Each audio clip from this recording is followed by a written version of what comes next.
Welcome to Kenton Teaches. Enjoy the video. You start with safety and immediate action.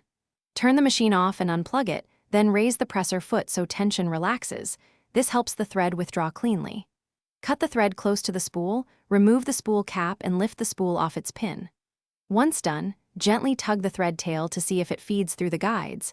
If it resists, don't pull hard. Expose the top threading path next so you can follow the thread back through each guide step by step. Now focus on the upper threading path. Trace the thread from spool through the tension discs, down to the T-cup lever, and finally toward the needle. Release the T-cup lever by turning the handwheel toward you, one full revolution if it's holding the thread.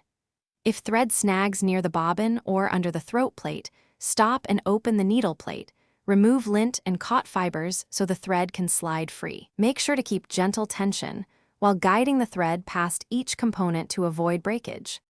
Finish by accessing the lower mechanism. Remove the bobbin or bobbin case and clear any tangled thread or lint in the shuttle area.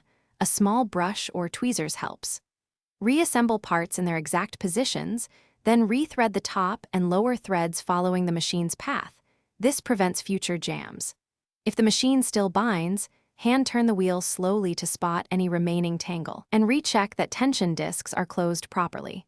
This single troubleshooting step usually. Thanks for watching. Please subscribe if this video was helpful.